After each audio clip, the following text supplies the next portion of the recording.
We've got the biggest keys to the Rams beating the Seahawks in week 1. Got some injury updates and predictions. That's coming up next on Locked On Rams.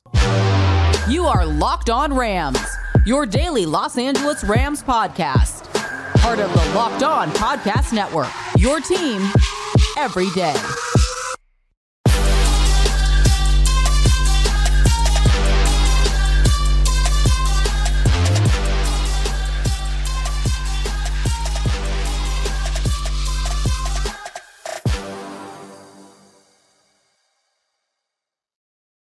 What is up, Rambling? And welcome to another episode of Locked On Rams, your daily podcast covering your 4-time champion Los Angeles Rams. Free and available wherever you get your podcast. Locked On Rams, part of Locked On Podcast Network, your team every day. We're also available over on YouTube, so if you haven't yet, be sure to subscribe to the Locked On Rams YouTube channel and give us your predictions for week 1. Drop those score predictions down below.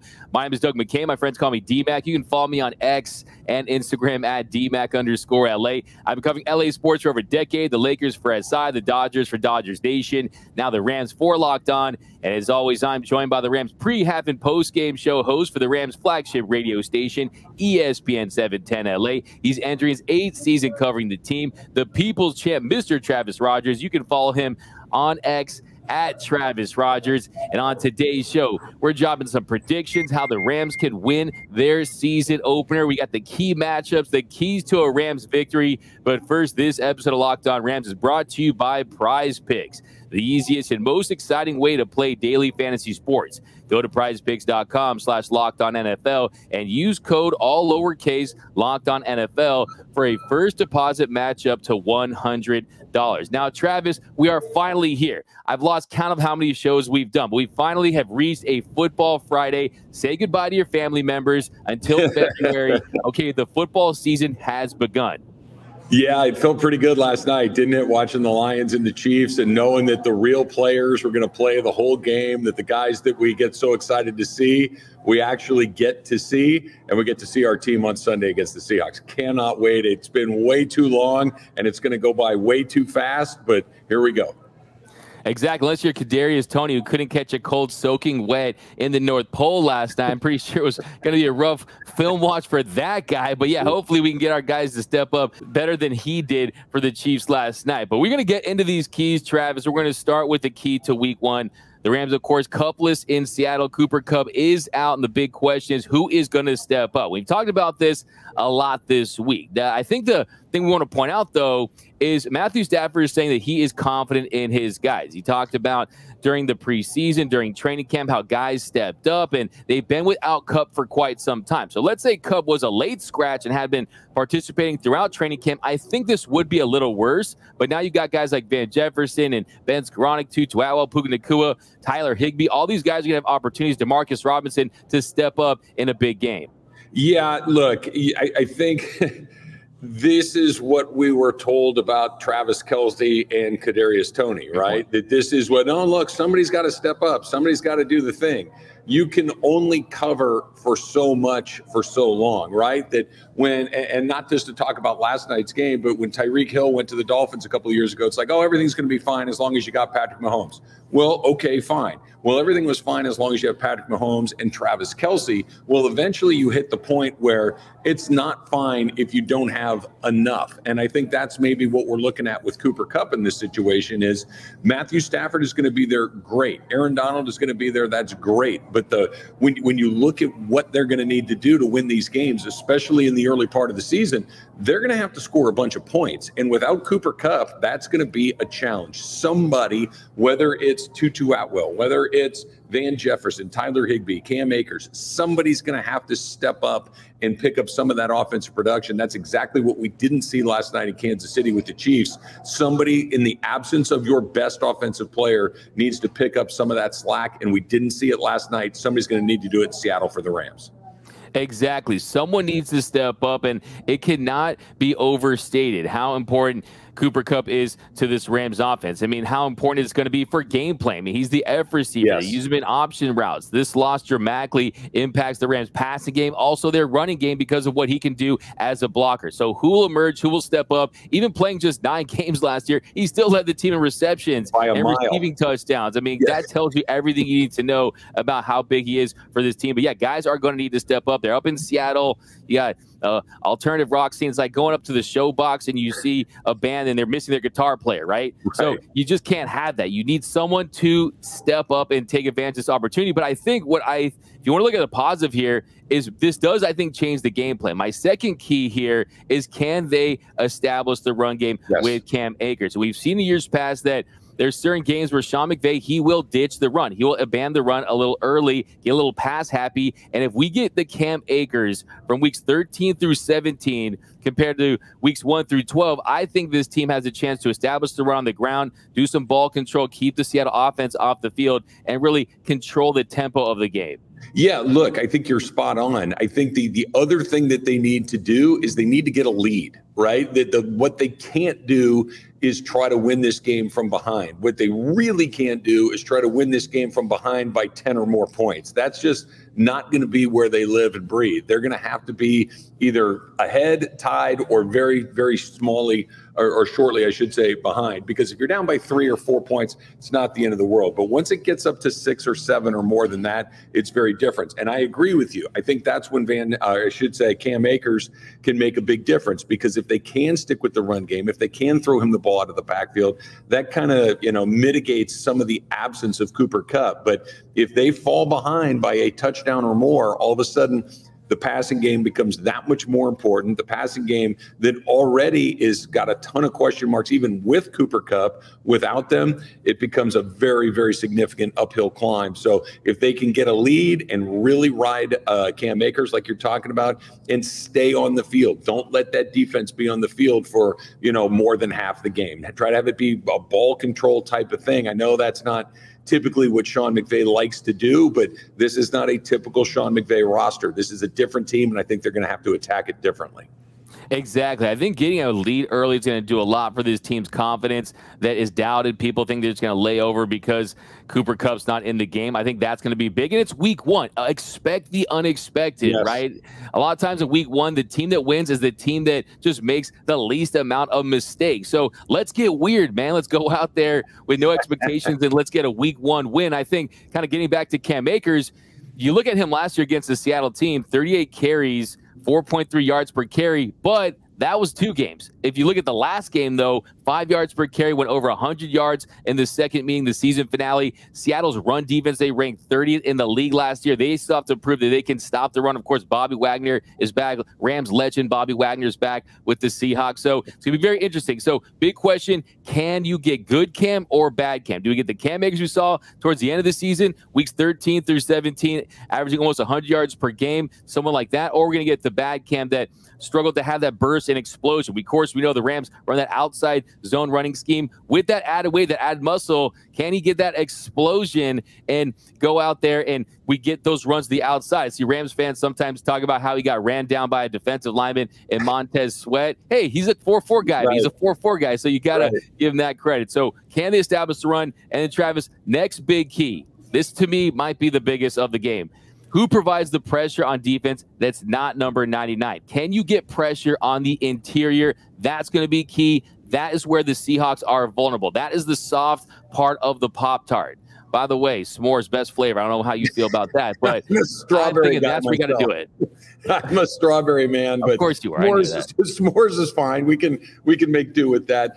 I think on the defensive side of the ball, I think you're right. Look, Aaron Donald is going to be Aaron Donald. The question is, who else is doing something to contribute to this defense? And I think that this kind of goes back to the overall game plan that we're talking about, which is, what does it look like when it's not Aaron Donald? Can you prevent big plays? Because if you can prevent big plays and at least make Seattle, if they're going to score, have them be on 10+ play drives. Have it be something where, because here's the worst case scenario. Seattle scores on a big play. offense goes out there without Cooper Kupp, you get a 3-and-out or a very short situation, and the defense is right back on the field. That is not sustainable for this Rams defense at this point in the season. This is something that you're going to have to kind of trade punches a little bit and have this be a 15-round fight, to extend the analogy. Do not get in a, hey, who can ever go the quickest and the fastest. The defense needs to be good. It doesn't need to be great, and it sure doesn't need to be great in week 1. This is going to be about, I want to go back to Cam Akers real quick. We cannot see a repeat of what we saw a year ago, where in the first game of the season, he comes out and it's, what in the world is that why isn't he doing what they needed him to do? And it did, like you said, it wasn't until the very end of the season that we saw him look like the player that he's supposed to be. He needs to learn that lesson from 2022 and bring it into 2023 and hit that thing on Sunday afternoon from the very first snap and be an absolute monster. 100%. That's going to be absolutely key. And I think the way that this defense plays is they're going to work off each other, right? I mean, if you can get to favorable third down situations, get off the grass, have success early in downs, right? With that interior defense, I think that's going to be absolutely monster in this one. I think, too, you just look at that offensive line for the Seattle Seahawks. You got Abraham Lucas, you got Charles Cross. That is one of the best tackle duos in the sport. But behind them, you look at guys like Evan Brown, a UDFA on his 15th, Phil Haynes, 4th-round pick. You got Damian Lewis, 3rd-round pick. So in the interior, if Aaron Donald is drawing that attention and they can win their one-on-ones, I need guys like Bobby Brown and Cobie Turner to really step up. You got guys like Jonah Williams. I mean, we're going to see what we get from this defensive line, and that's going to be absolutely pivotal for them to have success in this game. But coming up, we got more keys to the Rams Week 1 matchup against the Seahawks. How can they beat the Seahawks in their Week 1 opener? That's coming up next on Locked On Rams. All right, guys, here's the secret. You do not have to choose between better hair growth and your health. Nutrafol provides a whole body health approach for men that promotes healthier hair. No drugs, no compromises, just better hair. A lot of times guys think that losing their hair is inevitable, but you can take control of your hair's future with Nutrafol's science-backed hair growth supplement for men. Nutrafol is the #1 dermatologist recommended hair growth supplement, clinically shown to improve your hair growth, visible thickness, and visible scalp coverage. Nutrafol's hair growth supplements use physician-formulated, natural, science-backed ingredients, and their drug-free patented technology provides consistent, reliable results without compromising your sexual health, which of course is incredibly important. Take the first step to visibly thicker, healthier hair. And for a limited time, Nutrafol is offering listeners $10 off your first month subscription and free shipping when you go to Nutrafol.com/men and enter the promo code LOCKEDONNFL. Find out why over 4,000 healthcare professionals recommend Nutrafol for healthier hair. Nutrafol.com/men, spelled Nutrafol.com/men, and enter the promo code LOCKEDONNFL. That's Nutrafol.com/men, promo code LOCKEDONNFL. And we are off and running here on Locked On Rams. Thank you for making Locked On Rams your first listen every single weekday, free and available wherever you get your podcast. And a special shout out to our everyday listeners. We appreciate you listening, watching all off season. We got a new season upon us, and you can join that Everyday Listeners Club too. Membership is 100% free, and you won't miss a thing about your Los Angeles Rams. Now, Travis, if we don't do a better job stopping the run, I might need some Nutrafol, because this Rams defense during the preseason, they were gashed. They could not stop the run. That is my next big key. Can the Rams stop the run, or are we going to see a continuation of what we saw during the preseason? And there's a little caveat here in that yesterday, the Seahawks, they placed running back Kenneth Walker on as questionable on the injury report. So he's dealing with a groin injury, and he's their home run threat out of the backfield. His rookie season rushed for over 1,000 yards, had 9 touchdowns, but he's listed as questionable. I think at this point, it's fair to say he probably won't be at 100%. I think that's going to have a big impact on this game.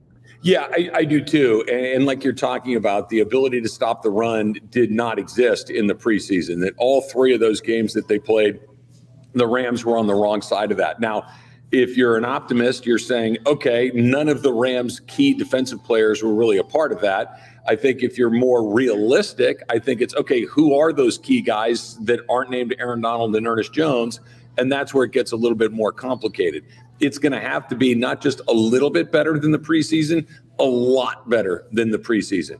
And if those starters can be a lot better, if those regulars, once we figure out exactly who those regulars are, can be league average, then I think that this is a team that can find a way to win some games with their offense, against this, assuming that Cooper Kupp comes back and looks like himself at one point. But yeah, they don't have to be the Legion of Boom. They don't have to be the 85 Bears or the 2000 Ravens. It doesn't have to be that, but it has to be around league average. And if it is, that's good enough, because I think that the offense will be better than league average and it gives them an opportunity to win. But it's got to be something approaching decent, or else no matter how good that offense is, it's not going to make a huge difference.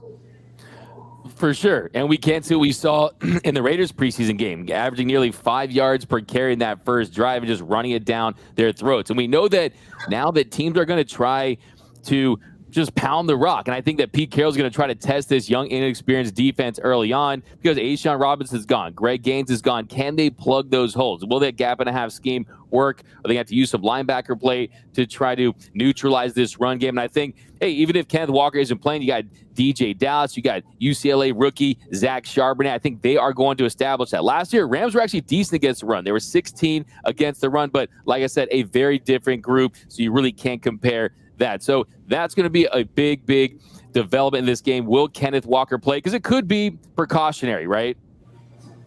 Of course, look, this is the NFL. Guys play, they don't play. It doesn't matter, right? And I don't want to say it doesn't matter, because we saw what it looks like when Travis Kelce doesn't play.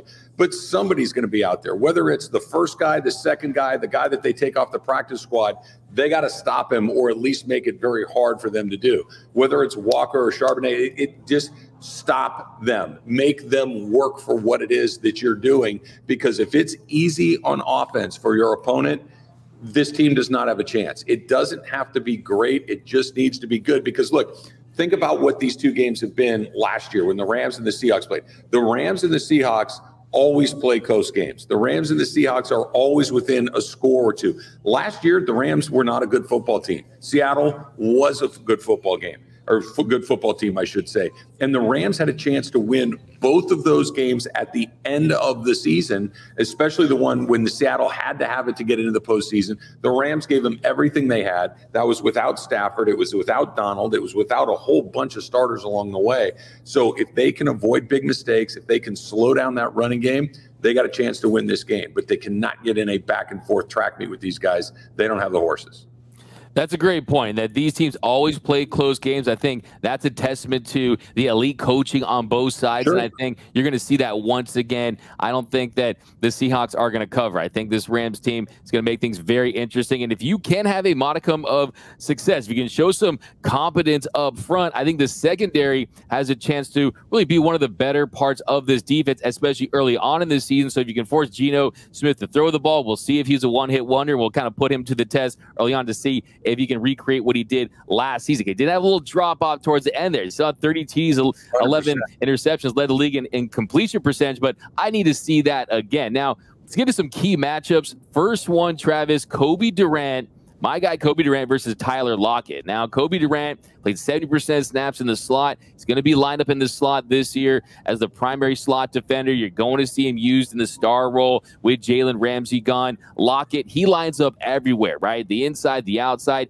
He's one of those players that just you always have to keep your eye on. And if you can stop him, neutralize him, I think you have some success as far as stopping the receivers. Yeah, I do too.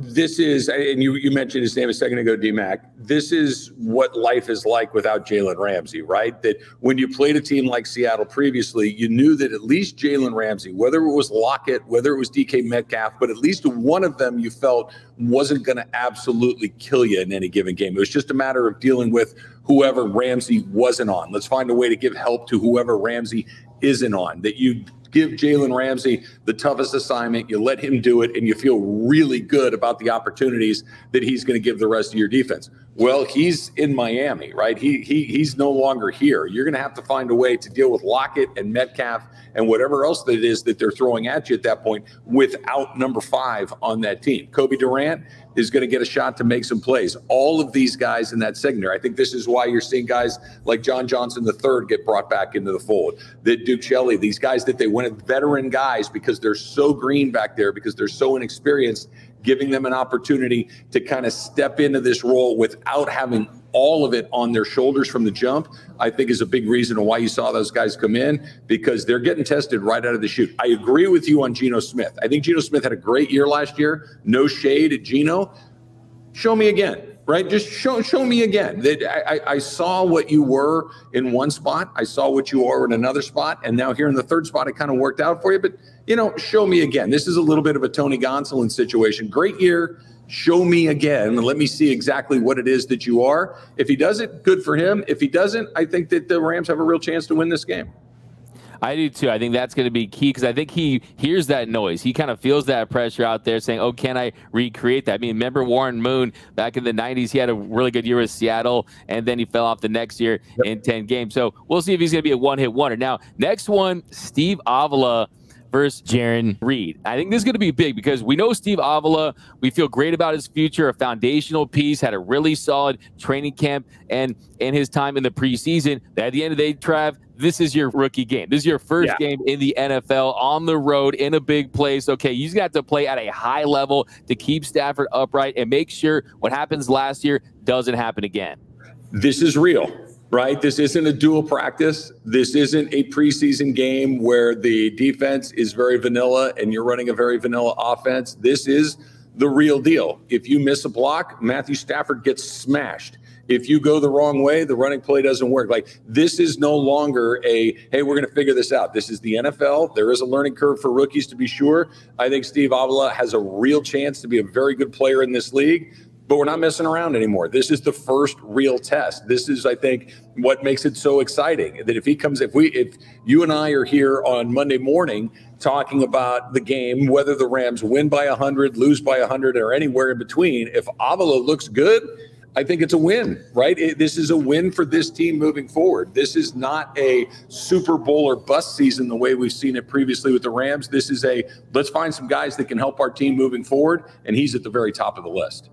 Yeah, and Trav, I will say, too, it's going to be a nice little relief for him not having to go up against Aaron Donald like he was all throughout training camp. It's going to feel like a big drop-off, but it cannot be said enough. It's going to be so key. You have to keep Matthew Stafford vertical. Last year, Rams quarterbacks, they were sacked on 9.7% of their pass plays last season. He was sacked 29 times in 9 games. Little context there. He was sacked 30 times in 17 games in 2021. It was hit 63 times. I mean, he was just abused. That was the most times in the Sean McVay era that a quarterback had been hit. We cannot have that. Our success or failure depends on Matthew Stafford staying healthy. Now, our next one, and this is my guy, Michael Hoyt. I mean, we probably should get a Kool-Aid sponsor after how many times we mentioned him on our last show. I threw it out there. Double-digit sacks for Michael Hoyt. I need him to have like 5 in the first game. Okay, so we got him versus going against Charles Cross, who I already said is one of the best left tackles in the game, and they need to find a way to get some sort of pass rush from the edges. And Byron Young, you're a rookie, you're a third-round pick in your first game. Can you expect him to really do damage and be disruptive? I think that's a tall order, but Hoyt needs to pick up where he left off last season. It's going to be their primary edge rusher. Young's going to be in the mix as well. I think that you need to see Hoyt be that guy in game 1. Yeah, whether it's Hoyt, whether it's Young, whether it's somebody that we're not mentioning right now, somebody's going to have to give Aaron Donald some help. Because, look, let's talk about this, because we've seen it a few times. Go back to the very beginning of the Rams back here in Los Angeles when they opened up on Monday Night Football against the San Francisco 49ers. And by the time we got into the second half, Aaron Donald had been kicked out of the game, right? That he got so frustrated because he wasn't able to get loose and he wasn't able to do what he wanted to do that he lost his cool and gets ejected. We've seen Aaron Donald gets frustrated. I think that if there is a very small weakness in his game, and it's very, very small, it's that you can get him on tilt after a while. The way that you keep him off of tilt is by letting other guys get to the quarterback, and now I can't double and triple team 99 over and over and over again. So if somebody, Hoyt, Young, anybody can put a little pressure on that quarterback, it frees up Aaron Donald just about this much. All of a sudden, he's able to play a little more freely. He's able to play with maybe a slightly smaller amount of frustration, and that helps everybody. So I agree with you. Somebody, whether it's Hoyt or anybody else, is going to have to get to Geno Smith so Aaron Donald doesn't blow his stack. Take advantage of the Aaron Donald effect. It's going to be big in game one. We got another key and some predictions. Will the Rams beat the Seahawks in week one? That's coming up next on Locked On Rams. All right. Have you started playing Prize Picks yet? Because Prize Picks is the most fun that I've had with daily fantasy. You can win up to 25 times your money this football season. You just select 2 or more players. You pick more or less on their projected stats, and you place your entry. It is as easy as that. It's so simple. You can make your picks and submit the entry in less than 60 seconds, right? Quick withdrawals, easy gameplay, and an enormous selection of players and stat types are what make Prize Picks the #1 daily fantasy sports app. Right? You decide you want to go over or under on Geno Smith. You want to go over or under on Matthew Stafford. You make your picks, and there you go. You're off on your way. Go to prizepicks.com/lockedonnfl. Again, that's prizepicks.com/lockedonnfl, and use the code LOCKEDON for a first deposit match up to $100, right? Go win yourself some money. Go have some fun. These games are just unbelievable anyway. Why not make it a little better with Prize Picks? That's prizepicks.com/lockedonnfl. Use the code LOCKEDONNFL for a first deposit match of up to $100. And welcome back to Locked On Rams. Thank you for making Locked On Rams your first listen every single weekday, free and available wherever you get your podcast. Locked On Rams, part of the Locked On Podcast Network, your team every day. Now, Travis, here in our final segment, we want to get one more key matchup here, and I think this one might come as a little bit of surprise, but I do think Aaron Donald versus the Seahawks lineman, their interior lineman right there, is going to be a key matchup because this is the first time Aaron Donald has gone this long without playing. He said it yesterday. He has got those pregame jitters back, and he hasn't played in quite some time. And look, let's be honest, he's the boogeyman to the Seattle Seahawks. He has absolutely tormented and dominated them throughout the year. 17 career games, 15 sacks. Last year, 5 sacks in 11 games. Will he come out of the gate strong? I want to see a sack, maybe some TFLs, some pressures. I do think that's going to be key because that's going to, like you said earlier, open things up for the rest of that line. He hasn't played since the Kansas City game last year, right? Like when you think of that, that was the Bryce Perkins start game. That feels like 30 lifetimes ago. That was the last time that Aaron Donald played in an NFL football game. That dude is going to be so ramped up. He is going to be so fired up to be out there for the first time in a long time. And you're right. He has done more damage against the Seattle Seahawks than just about any other team that he's played against in his NFL career. He's everybody's boogeyman, but especially in Seattle. If again, he needs to be Aaron Donald. I was talking with JB Long, the voice of the Rams, yesterday on my radio show, and I asked him, is this the most that they've ever had on his plate coming into a season? And he agreed with the idea, and he said that one of the things that he thinks the coaching staff is really trying to emphasize with Aaron Donald specifically was don't try to do too much because the team is relatively inexperienced everywhere else, that don't try to take on everyone else's responsibility. Just be who you are, do what you do, and we'll figure out the rest behind you. But I agree with you, D-Mac. I think that Aaron Donald's ability to disrupt this game, to make it difficult on Geno Smith, is everything. Again, he doesn't have to have 3 sacks. He doesn't need to be in the backfield the whole time, but just be NFL good enough, and the offense can take it from there. I think he's hungry, man. I think he's going to come out swinging. I think you're looking at a guy that since 2017, he's been doubled 152 times more than the next guy and still has a pass rush win rate of over 26%. That is a dominant player, more doubles than Shaquille O'Neal in his prime, right? I mean, that is what we're going to see. I think he's going to have a big game. And like we said earlier in the week, that this could be his most impressive season when you consider his supporting cast and everything, like you said, that's on his plate. So looking for a big game from AD.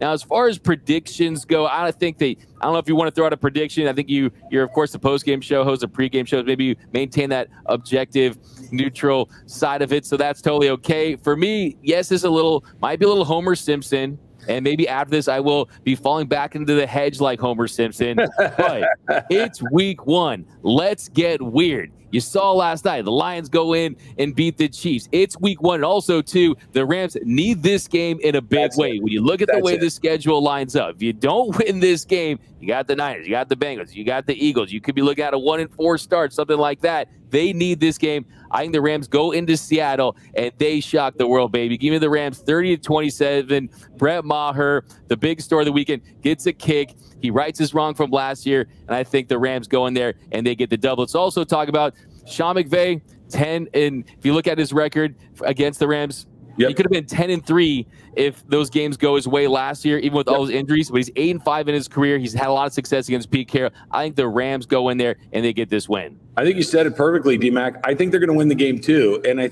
think they're going to win the game for the exact same reason. They have to. It's so weird, and I know we always overreact to week 1. They write that the Lions are going to be great and that the Kansas City's broken because, okay, everybody just check in again on October 1st and see what everything looks like. But for the Rams specifically, I really do think this means it might be the most important game on their schedule because, like you said and like I've said previously, if they win this game, there's all sorts of momentum going into San Francisco. And then all of a sudden you got a chance to at least, have a 500 record by the time you get to that bye week. If this one goes a certain way, everything else changes along the way. And I think it could be a very kind of, I don't want to say a spiral, but it could be a really difficult thing to stop from snowballing along the way. I think everything that Sean McVay has is coming out on Monday. I think everything that they've been listening to collectively as a team over the last several months is going to build to a point where they're coming out going 100 miles an hour. I think that whatever the Rams have in their bag is going to be on display on Sunday afternoon up at Lumen Field, and I think they win the game. I don't know what it's going to look like. It could be in the 30s. It could be in the 20s. I think that your call about a late kick is a good one, but I think the Rams are going to absolutely do everything within their capabilities. Play it almost like a must-win situation, even though it's week 1. They got to have it, and I think they get it. You had to, and like I said earlier, that he's had success against the Seahawks, and hey, it's the NFC West circle of life in the regular season. Shanahan owns McVay, McVay owns Carroll, Carroll owns Shanahan, right? It's the NFC West circle of life. And everybody owns Arizona. Exactly, and everyone owns Arizona. There you go. Yeah, exactly. Where's Cliff Kingsbury these days? Like in Thailand somewhere or something. But yeah, so that is going to do it for this episode of Locked On Rams. Thank you for making Locked On Rams your first listen. My name is Doug McCain. You can follow me on Twitter and Instagram at DMAC_LA. And then, of course, you can follow Mr. Travis Rogers.